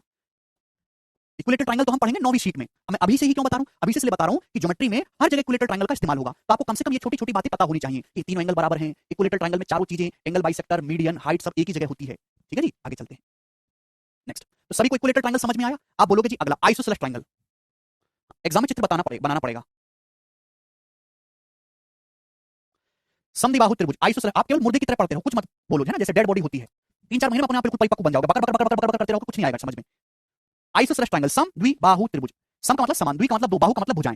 तो एक ऐसा त्रिभुज जिसकी दो भुजाएं बराबर होती हैं, हम उसे आइसोसेलेस ट्रायंगल कहते हैं। भाई आपका आइसोसेलेस ट्रायंगल है प्यारे बच्चों, इसकी ये दो साइड बराबर है ना, ये साइड ए है तो ये साइड भी ए है, तो इसको हम बोलते हैं आइसोसेलेस ट्रायंगल बच्चों। ठीक है ना? मेरे प्यारे भी आइसोसेलेस ट्रायंगल भी स्पेशल है। नेक्स्ट आपके सामने बनाता हूं, ध्यान से समझिएगा बच्चे। ये बनाया था सबसे पहले मैंने इक्विलेटरल ट्रायंगल, अब मैं आपके सामने बनाता हूं isosceles triangle. Student isosceles triangle भी स्पेशल है। स्पेशल क्यों है अभी समझिएगा। ये त्रिभुज एबीसी है। आइसोसेलेस ट्रायंगल का मतलब एक ऐसा ट्रायंगल जिसकी दो साइड्स बराबर हो, जैसे कि यहां पर आपको दिखाया गया, ये दोनों साइड इक्वल है, ये साइड भी ए है, ये साइड भी ए है बच्चों। ठीक है ना? मेरे प्यारे भाई, यहाँ ये वो वर्टेक्स है दोस्तों, ये वो वर्टेक्स है जहां दोनों इक्वल साइड मिलती है। बी और सी को नहीं देखना है, बी और सी पे इक्वल साइड नहीं मिलती। इक्वल साइड कहां पे मिलती है? पॉइंट ए पर मिलती है। पॉइंट ए से अगर मैं साइड बीसी पे परपेंडिकुलर डालूंगा तो ये होगा मेरे प्यारे में ईडी। तो आपको नहीं लग रहा? बिल्कुल चित्रकला वाले नजरिए से देखो, गणित के नजरिए से नहीं, चित्रकला के नजरिए से, गणित के नजरिए से बाद में देखेंगे कि भाई जैसा लाइन एडी के इधर है वैसा ही उधर है, कोई भेदभाव नहीं है। सिमेट्रिसिटी से जैसा इधर है वैसा ही उधर है, कोई भेदभाव नहीं। ये बिल्कुल आरी से आधा आधा हिस्सा हो चुका है। आप बोलोगे हाँ जी सर, बारी बिल्कुल एकदम आधा आधा टुकड़ा बच चुका है। तो भाई अगर ये लाइन एडी है, लाइन एडी के सामने ये कोण थीटा है, तो ये कोण भी थीटा ही रहा होगा। क्यों? क्योंकि कोई भेदभाव है नहीं, जैसा पिक्चर इधर है वैसा ही पिक्चर इधर है। ठीक, आप बोलोगे जी सर अभी अगर ये 90 है, ये थीटा है, तो ये कितना बचेगा बच्चों? तो आप कहोगे सर ये 90 माइनस थीटा बचेगा। ये 90 है थीटा, तो ये कितना बचेगा बच्चों? 90 माइनस थीटा बचेगा। यानी कि मैंने खींचा था लाइन एडी को एल्टीट्यूड, और लाइन एडी जो है वो आपके एंगल ए के बराबर टुकड़े भी कर रही है। देखो ये भी 90 माइनस थीटा, ये भी 90 माइनस थीटा, बेटा 90 है थीटा, ये 90 माइनस थीटा, सम 180 होना चाहिए। तो ये लाइन एडी आपका एंगल बाइसेक्टर भी बन गई। आप बोलोगे हाँ जी सर बिल्कुल सही, ये तो हुआ, कोई दिक्कत नहीं है। जैसा पिक्चर इधर है वैसा इधर है, कोनो भेदभाव नहीं हो रहा। जो बीडी है वही आपका डीसी है, यानी कि ये लाइन एडी आपकी माध्यिका भी बन गई दोस्तों, माध्यिका भी बन गई। बोलो बात समझे कि नहीं? माध्यिका क्या होता है? किसी भी भुजा के मिड पॉइंट से अपोजिट वर्टेक्स को मिला दो, साइड बीसी का मिड पॉइंट, मिड पॉइंट से मेरे दोस्तों अपोजिट वर्टेक्स को मिला दो, माध्यिका कहलाता है। ये जो लाइन एडी है साइड बीसी के ऊपर परपेंडिकुलर भी है, 90 डिग्री का एंगल भी बना रहा है और साइड बीसी के दो बराबर टुकड़े भी कर रहा है, तो यही लाइन आपकी परपेंडिकुलर बाइसेक्टर भी बन गई। आप बोलोगे हाँ जी सर, यानी कि मेरे दोस्तों आइसोसेलेस ट्रायंगल में चारों काम ये अकेले एक ही लाइन कर रही है, यही आपका एंगल बाइसेक्टर है, यही माध्यिका है, यही आपका हाइट है, यही आपका परपेंडिकुलर बाइसेक्टर है। ठीक है ना? आप बोलोगे हाँ जी सर। कुछ बच्चे कहेंगे सर इसका मतलब तो ये दोनों सेम हो गया। सेम नहीं है बेटा, इक्विलेटरल ट्रायंगल में ये चीज वैलिड है तीनों तीनों वर्टेक्स पे। तीनों वर्टेक्स पे आप खींचोगे इक्विलेटरल ट्रायंगल में तो तीनों चीजें हाइट हैं, तीनों एंगल बाइसेक्टर हैं, तीनों परपेंडिकुलर बाइसेक्टर हैं। लेकिन आइसोसेलेस ट्रायंगल में ये चीज वैलिड है केवल और केवल इस वर्टेक्स ए के लिए, केवल और केवल इस वर्टेक्स ए के लिए। अगर आप वर्टेक्स बी से खींचोगे तो ये कहानी अप्लाई नहीं होगी। भैया आपके पास एक आइसोसेलेस ट्रायंगल है, ये दोनों साइड बराबर हैं, यहां से आप एल्टीट्यूड खींचने लगो तो ये वाली लाइन थोड़ा एंगल बाइसेक्टर बनेगी, ना ये माध्यिका बनेगी, बराबर टुकड़े थोड़ा ना हो रहे हैं यहाँ पर। ठीक है ना? ये अलग अलग है। यहाँ पे मेरे दोस्तों आइसोसेलेस ट्रायंगल और इक्विलेटरल ट्रायंगल में क्या फर्क है कि इक्विलेटरल ट्रायंगल में तीनों शीर्षों से खींच दो एल्टीट्यूड, वो सारी लाइन माध्यिका होंगी, सारी परपेंडिकुलर बाइसेक्टर होंगी, सारी एंगल बाइसेक्टर होंगी। लेकिन आइसोसेलेस ट्रायंगल के केस में जहां ट्रायंगल की दोनों इक्वल साइड मिलती हैं, बराबर भुजाएं यहां पर मिलती हैं, यहां से परपेंडिकुलर डालने पर केवल और केवल यही वाली लाइन चारों प्रॉपर्टी को दिखाएंगी, बी और सी से खींचने पर नहीं दिखाएंगी। ये फर्क है। सभी को ये बात समझ में आ गई? वसीम कह रहे हैं सर इस मंथ के लास्ट तक ज्योमेट्री एंड हो जाएगी। वसीम इस मंथ के लास्ट तक ज्योमेट्री का 5 से 10% खत्म होगा बस।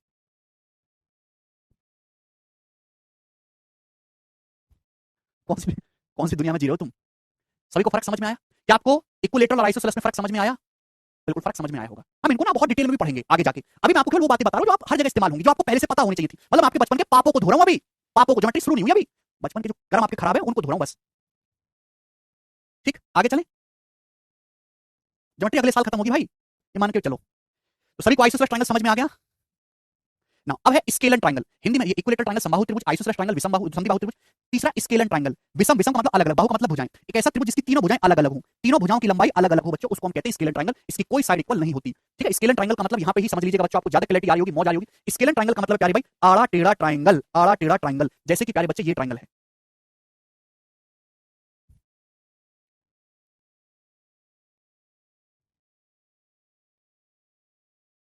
देखो दिखाई दे रहा है? आप बोलोगे हाँ सर ये है स्केलन ट्रायंगल, इसकी तीनों साइड्स की जो लंबाई है वो अलग अलग है, side A B B C C कोई भी साइड इक्वल नहीं है। तो इसमें ऐसा कोई केस नहीं है, ये मौज लेगा। इसकी हाइट आप खींचेंगे, इसकी हाइट एडी अलग है।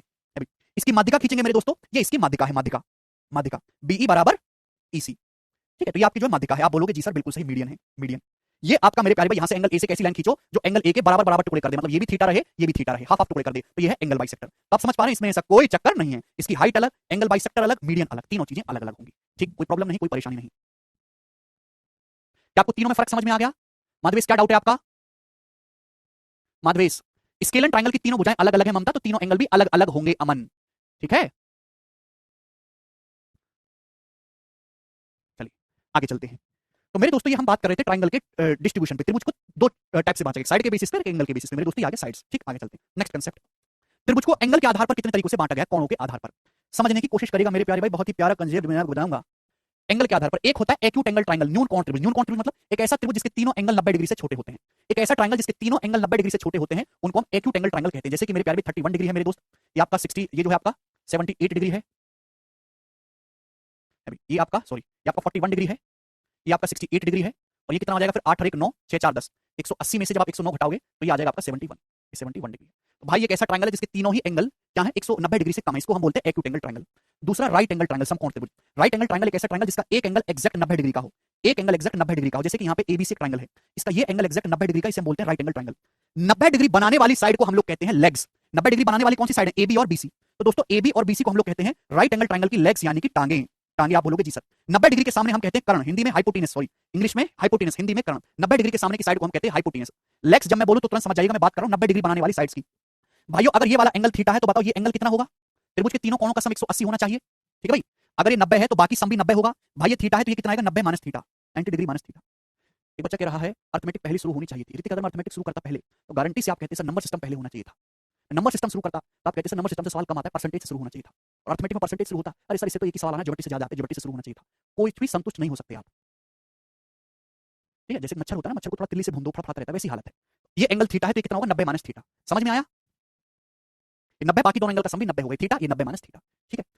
उसके बाद ऑब्टूस एंगल ट्रायंगल, अधिक कोण त्रिभुज। अधिक कोण त्रिभुज क्या होता है प्यारे भाई? एक ऐसा ट्रायंगल जिसमें एक एंगल 90 डिग्री से ज्यादा हो, एक एंगल ऑब्टूस हो, जैसे कि यहाँ पे ये दिखाया गया है।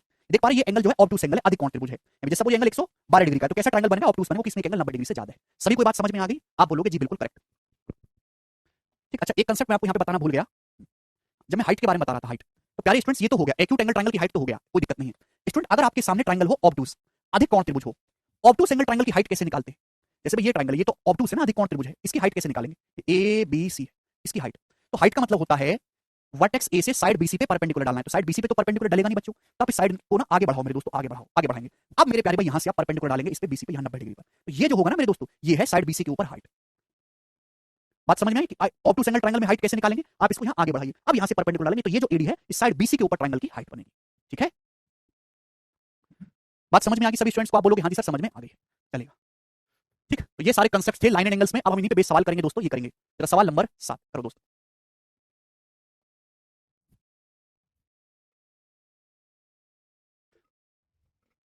बच्चा कह रहा है सर आप फ्री में क्यों नहीं पढ़ाते यूट्यूब पे? मैं बताता हूँ क्यों नहीं पढ़ाते। क्या फ्री में यूट्यूब पे नहीं पढ़ा रहे हैं? आप देखोगे डेली 3 घंटे की क्लास होती है, 3 घंटे की। फ्री की ना कदर नहीं है बच्चों को। अब जैसे मैंने आज तक गाड़ी नहीं सीखी, मुझे गाड़ी चलानी नहीं आती फोर व्हीलर, क्यों? क्योंकि मुझे कदर नहीं है, मेरा भाई ले जाता है, मेरा वाइफ ले जाती है, ड्राइवर ले जाता है, सीखने की जरूरत नहीं पड़ी। ये क्यों नहीं पाया? क्योंकि मैंने कभी कोशिश नहीं करी। अगर मैं किसी बंदे को, किसी कंपनी को 2000 रुपए जाके दे दूं कि भाई 2000 रुपए ले और मुझे ड्राइविंग सिखा, तो मैं फंस गया एक तरीके से। और मैं ऐसा काम कर दूं तो अगले 15 दिन में ड्राइविंग सीख जाऊंगा। सेम स्टूडेंट के साथ है, जब तक वो केवल केवल यूट्यूब पे पढ़ रहा है तो जबर इधर उधर भटकता रहता है, केवल भटकता रहता है, कुछ नहीं करता, कभी सीरियस नहीं होता। लेकिन वो थोड़ी बहुत, चाहे 50 रुपए की फीस अगर दे दे, वो अगर वहां पे फीस उसने दे दी, तब वो सीरियस हो जाता है कि 50 रुपए दिए वसूल हैं। हम आपको एप्लीकेशन पे पढ़ाते हैं, एप्लीकेशन में 1.5 घंटे की क्लास होती है, 90 मिनट। आपको पता है 90 मिनट की क्लास में एवरेज वॉच टाइम जो है वो 50 मिनट है केवल। मतलब 90 मिनट की अगर क्लास होती है तो जितने स्टूडेंट पढ़ रहे हैं वो एवरेज 50 मिनट देखते हैं, क्योंकि आधे बच्चे देखते ही नहीं, उनका जोश खत्म है। लेकिन वही यूट्यूब पे अगर 90 मिनट की क्लास होगी यूट्यूब पे, तो उसका एवरेज वॉच टाइम, किसी भी टीचर को उठा लीजिए, बड़ी से बड़ी 90 मिनट की क्लास होगी तो एवरेज वॉच टाइम केवल 7 से 8 मिनट आएगा। केवल 7 से 8 मिनट एवरेज वॉच टाइम है। क्यों नहीं है? क्योंकि ये बच्चा सीरियस नहीं है। एक वीडियो नीचे 3 वीडियो हटाई, दूसरी शुरू कर दी, हटाई, तीसरी शुरू कर दी, सीरियस है ही नहीं।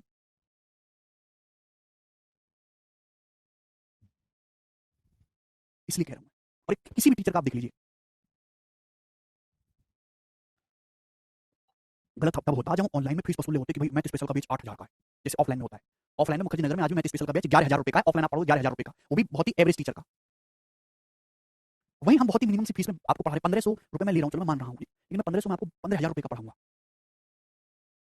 ये नहीं सोचते आप लोग। दी गई आकृति में त्रिभुज एबीसी में यदि थीटा 80 डिग्री है, थीटा 80 डिग्री है, तो आपसे पूछा अन्य दो में से प्रत्येक की माप क्या होगी? तो कैसा ट्रायंगल है भाई? 80 डिग्री दिया थीटा, ये 3 है 3 है, लेकिन बाकी दोनों साइड बराबर है बच्चों, दोनों साइड बराबर है, इसका मतलब बाकी दोनों एंगल भी इक्वल होंगे ना। कैसा ट्रायंगल है? आइसोसेलेस ट्रायंगल है।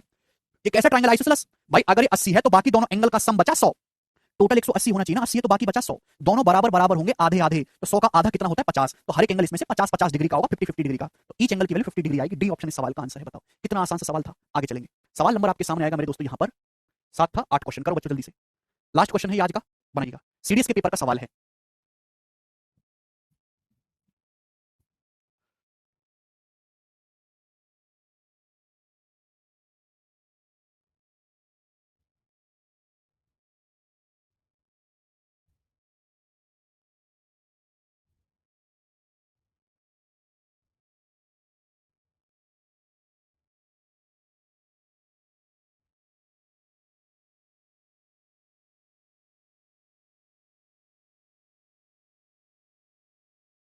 देखिए चित्र में 1 2 3 4 5 6 7 8 इन सबका सम पूछा है मेरे प्यारे। अब सुनो क्या पूछा आपसे, 1 + 2 + 3 + 5 4, ये सब आपके इन सबका सम पूछा है।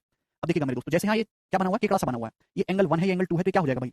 एक्सटीरियर एंगल की वैल्यू क्या होगी? इन दोनों का सम 1 + 2 ये होगा। अगर ये एंगल 3 है 4 है, जहां एक्सटीरियर मिले लगा दो। अगर ये एंगल 3 है 4 है तो एक्सटीरियर एंगल कितना हो जाएगा? एंगल 3 + एंगल 4 आप बोलोगे हाँ जी सर बिल्कुल सही। भाई अगर ये 7 है 8 है तो एक्सटीरियर एंगल कितना होगा? ये सम होगा इन दोनों का 7 + 8। भाई अगर ये 5 है 6 है तो इस ट्रायंगल का एक्सटीरियर एंगल होगा 5 + 6।